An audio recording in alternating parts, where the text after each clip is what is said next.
Well, howdy, folks. What the hell is going on in the UK? Inflation still over 10% and not coming down. Still high in Europe as well. Numbers just not looking good. And you'd think this would be bullish for the euro and the pound because the central banks of those countries might have to raise rates, but I don't think they can. I mean, what the hell is going on, in the famous words of Trump? We've got 14,000 pubs closing down last year, energy bills through the roof, food costs sky high, housing ridiculously expensive, and all of that coming on top of inflation over 10% in the UK and not much far behind, and certainly higher than the US in Europe. So the central banks are stuck really now because they've got a crumbling economy, prices ridiculously high. If they put up interest rates, it's going to collapse the whole house of cards. There's a coronation coming up and the king might not have a kingdom anymore, and it's a bit like the emperor with no clothes. So I think that they're not going to be able to easily raise rates in Europe and in the UK. I think the US is going to be glancing across the pond and saying, what the hell's going on? We can't stop increasing interest rates. And we'll see at least a 25 basis point increase by the Fed, which actually in the end might be dollar positive rather than dollar negative. I think we're going to have economic problems in the Europe and the UK outweighing those in America. And I don't think they are going to be able to raise interest rates easily. So that all having been said, let's go and have a look at the charts. Charts tell the ultimate story, really.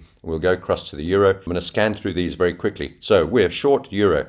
We're short pound, we're short euro CAD, we're short pound CAD. So we're basically selling the euro and the pound against anything that we can, despite the fact that they may increase rates, but I don't think they're going to be able to do that easily, as I said earlier. And I think we're going to see some dollar strength coming back in. Having said all of that, let's look at the dollar index, and we can see that the dollar index is holding beautifully above that support. We had a pullback yesterday as expected, just down to these support levels. That was yesterday. And since that low, where we started reselling euros and pounds, that's exactly where we got to. And now the dollar index is bouncing up. We're still below the 20-period moving average. Next stop, the 100 and the 50-day moving average is up here at about 103.50, back to that old sort of resistance area that we've seen before. Let's see if we can get up there. And based on the reaction we've seen from the inflation data from the UK and from Europe, you can see the pound and the euro already starting to come off against both the dollar and the Canadian dollar. The only problem with the scenario is that we're actually looking to short the dollar yen and the euro yen and the CAD yen, and these have begun to rally. So we're not seeing the euro and the pound come off as quickly as we're seeing the dollar yen going up. But nevertheless, we're still looking to short this at some stage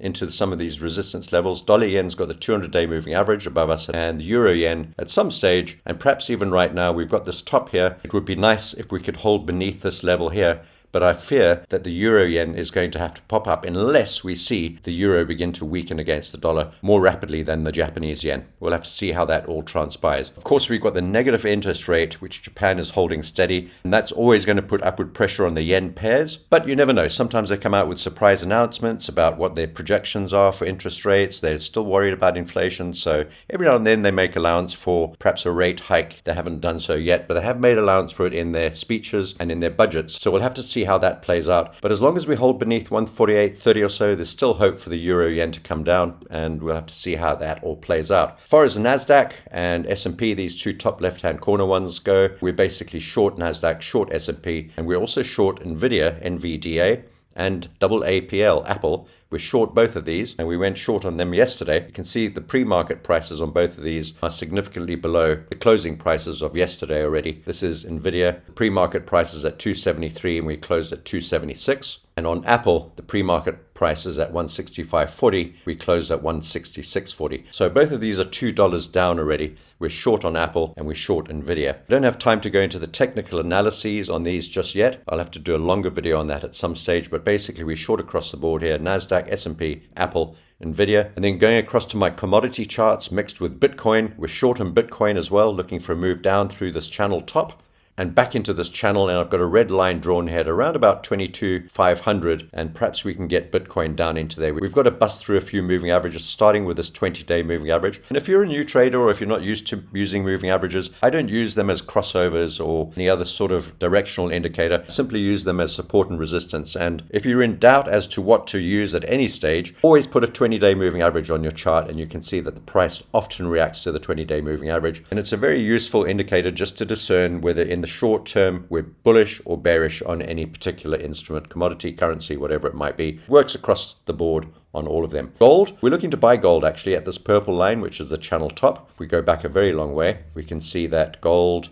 has formed this channel. We've bust up through it, and the natural progression from a break up through a channel top is to retest the channel top from the top and then move up higher, looking for a move to get up through these spikes. Remember, these two spikes saw severe rejection right back into the middle of these ranges, and it's very possible that this could happen again. However, the rejection from the current levels has been very benign, and gold has remained very stable. It looks very comfortable, very happy, just chilling at the top here. And I think if we can get down to this channel top at about 1950, and perhaps down to here, this red line where the 50-day moving average is at 1920, thereabouts. And we have to allow for a move all the way back to around about 1800 if need be. But we'll play this on a day-to-day basis. We'll be looking for reversal candles, signs of support, consolidation, all of the normal sorts of things that would indicate that we have gold forming a new base for a rally back up to the highs above 2050, above 2075, and then perhaps into 2100 and above. So that's gold. That's our overall strategy. I'm not selling gold at the moment, but I'm looking to buy it later on. If you're interested in trading sugar, I put up a tweet on this. Go and have a look at that. But basically, we're short sugar as well. And as long as we're below roughly 25, I'm looking for a drop back down. We've had a dramatic rally through this previous resistance here at about 22, looking for a move back down into that level and down to these moving averages, or at least a consolidation and a move lower, perhaps forming a bullish flag. I think overall, though, that sugar's got to come in. And if the dollar does strengthen, like I think it may do, I don't know. None of these things I know. These are just conjectures, ideas, probabilities. Like all trading, it's risky.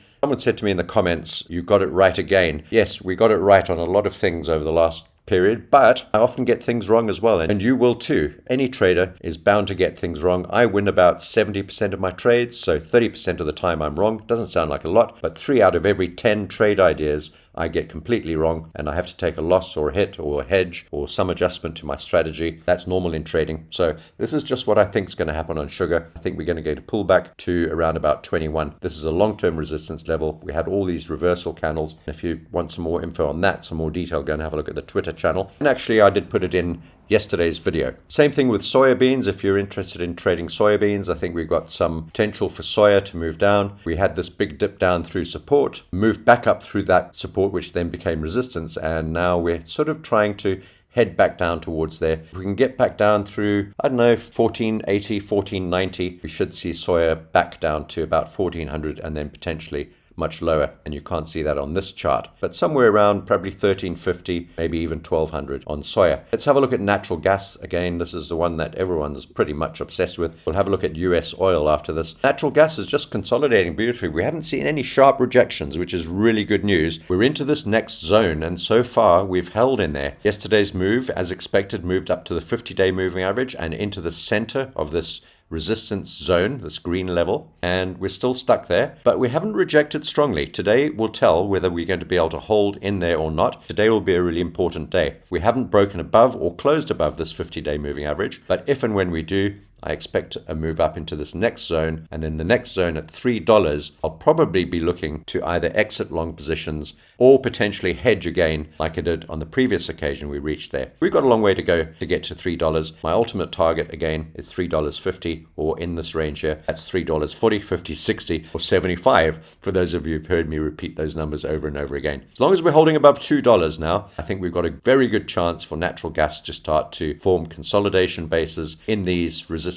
zones above us and eventually approach and attack the $3 level. That's going to be really tough, but eventually I think we'll get through there up into 350. We'll have to see how this goes and play it very delicately, but for the moment I'm just holding my long position from $2. I've got no hedges on, I've got no plans to hedge at this stage, and I'm just waiting to see what happens. Ideally, we'll hold above there. I don't really want us to be falling back down to $2, because if we do, I'll just be eroding my profits. And I think the chances of getting through $2 to add some more long positions down to 180 and 150 are now becoming slimmer and slimmer. So I think from now on, the faster we can get up and attack these zones, consolidate above them or inside them, and eventually move up to $3, where I'll definitely be taking some profit or hedging. One of the two. We'll see how we go. It could be that natural gas spends the rest of this year into the coming winter season stuck between $2 and $3. That's a really strong possibility. You have to be aware of that. So range traders might delight in that. and be looking to sell at $3, buy at $2, and so on and so forth. Anything in between, like we are at the moment, I wouldn't be fiddling around with. And I'll use a phrase from one of my friends at Trader TV Live, and that's don't diddle in the middle. Once you're set with your position, and if you haven't, you should have been, it's now time to just sit back and relax and wait for this to develop and play out. We might be looking to add long positions on breaks above these levels and consolidations and holds, but at this stage, I've got no plans to do anything. We'll have to wait and see how that plays out. If you're not long on natural gas, you're going to have to wait to buy the dips. You may have missed out on this trade already, but it's certainly not the time to be going long right this moment. You need to be buying dips or waiting for consolidation and evidence that a base is being formed at any of these levels before looking to buy natural gas with stops below the support or the bases that are formed in that process. Finally, I'm just going to talk about WTI or US oil or oil futures. Doesn't matter what you're trading, Brent crude oil, whatever instrument you choose to be trading. We've got this gap below us. We've been short from pretty close to the top here, actually, around about $82. We're down now at about 79-ish. We've taken profit on this trade, but we have these moving averages below us and this gap to fill potentially. So we could see the price move down into this sort of area around about $75 or $76 before a new bounce up to perhaps retest these highs. We've closed our short trade right now at this level because it's possible that we'll get a bounce above this gap. Remember, this gap's not only a price magnet, and it's begging to be closed, but it's also a support level. So I think we might just get a bounce up from the top of this gap, a little bit higher, perhaps back to the 200-day moving average, which is in purple, and then a new attempt to fill this gap and get down to some of the moving averages below us. So that's the way we're playing it. If it doesn't bounce up from here at the moment, then we'll have missed out on this last little leg down to fill the gap, and so be it. But we got a good profit on that trade from pretty close to the top. Well, that's it, folks. Have a great day and good luck with your trading. Remember, this is not trading advice. These are my thoughts, my ideas. I do get things wrong from time to time, and this is just the way I see the markets playing out. And a lot of it is based on the reaction of the market to those inflation numbers coming out of the UK and out of Europe. If you've enjoyed watching this video, please give it a thumbs up. And if you're new here, why not subscribe to the channel? Take care.